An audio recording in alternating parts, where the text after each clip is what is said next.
Hey y'all, today from the Coop, me and Tucker are going to share a Bible story with y'all, and it's David and Goliath.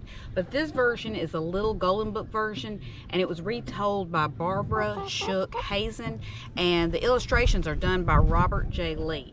But the Bible, it has a great way of complementing itself with tying together the Old Testament and the New Testament. The New Testament is the Old Testament concealed, and the Old Testament is the New Testament revealed. This is a great story about defeating the giants in your lives and God using our weaknesses to show His greatness. So we hope that you enjoy this story, David and Goliath. Ain't that right, Tucker?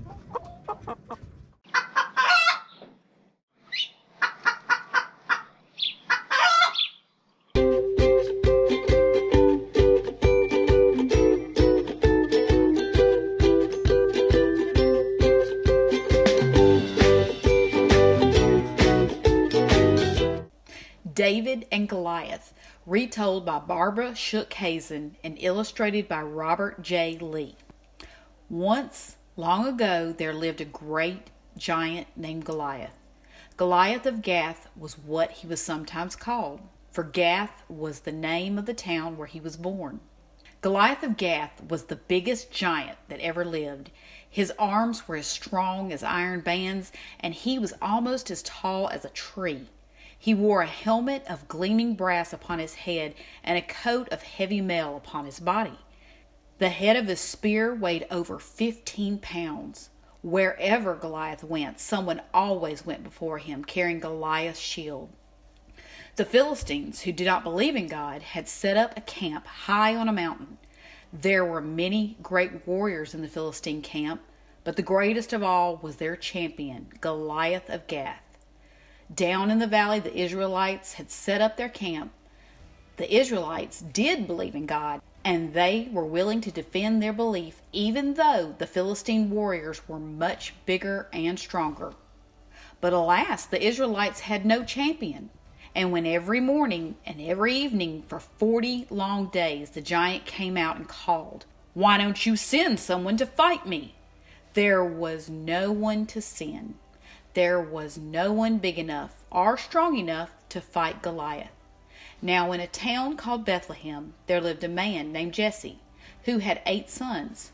The 3 eldest sons, Eliab, Abinadab, and Shammah, had gone to the camp of the Israelites to help in the fight against the Philistines. The youngest son, David, stayed home. His job was to feed his father's sheep in Bethlehem. One day, Jesse said to David, "Take this corn and these 10 loaves of bread to your brother, and take these 10 cheeses to the captain of their army. See how your brothers are and bring me news of the battle." David got up early the next morning. He left the sheep with the keeper. He took the corn and the 10 loaves of bread and the 10 cheeses and went to the Israelite camp, as his father Jesse had asked him to do. When he got there, the battle between the 2 armies was about to begin. Quickly, David ran to where the warriors were lined up, ready for battle. He saw his brothers and greeted them. Just then, the giant Goliath came out. "Choose a man to fight me," he shouted. "If he fights me and kills me, we will be your servants. But if I kill him, then you will be our servants." The Israelite warriors were afraid, for they had no champion to fight Goliath for them. "Just look at him," they cried. "Look at his strength and the size of him." David saw how all the men of Israel fled when they saw Goliath. Then David asked, "What shall be done for the man who kills the Philistine?" The warriors answered, "The man who kills Goliath will be given great riches by Saul, the king of the Israelites." David's oldest brother Eliab was angry at David's questions. "Why do you come here?" he asked David. "Are the sheep alone in the wilderness? You are being naughty. You came here just to watch the battle." He glared at David. Abinadab and Shammah were angry at David too. David paid no attention to his brothers. He kept on asking questions about the giant Goliath.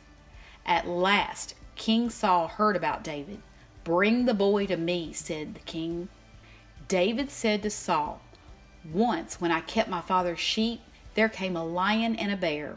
They took a lamb from the flock I was tending. I went after the lion, David said. I struck him and took the lamb out of his mouth. And when he rose up against me, I seized him and hit him again and killed him. I did the same thing with the bear, and so will I do with this Philistine, this giant Goliath of Gath, for he has defied the armies of God. Said David to King Saul, the Lord delivered me from the paw of the lion and from the paw of the bear. He will deliver me from the Philistine. Saul said to David, go, and the Lord be with you. Saul put his own kingly armor on David. He put his own brass helmet on David's head. He put his own coat of mail on David's back. Then Saul gave David his own sword. But David said, I can't go into battle wearing this. I'm not used to them. So David took off Saul's kingly armor and picked up his own shepherd's staff. He carefully chose 5 smooth stones from the brook and put them in his shepherd's bag. Then he took his sling in his hand and went to face the mighty Goliath. When Goliath saw that his enemy was only a boy, he laughed scornfully. Am I a dog, Goliath asked, that you think you can beat me with a stick? David said, you fight with a sword and a spear and a shield. I fight in the name of the Lord. God will deliver you into my hand this day. Hearing this, Goliath went to meet David, and David went to meet the giant. David took a stone out of the shepherd's bag. Whirling the stone in his sling, he hurled the stone at Goliath and hit him in the middle of his forehead. The great giant fell dead, face down on the ground. The frightened Philistine army turned and fled in panic.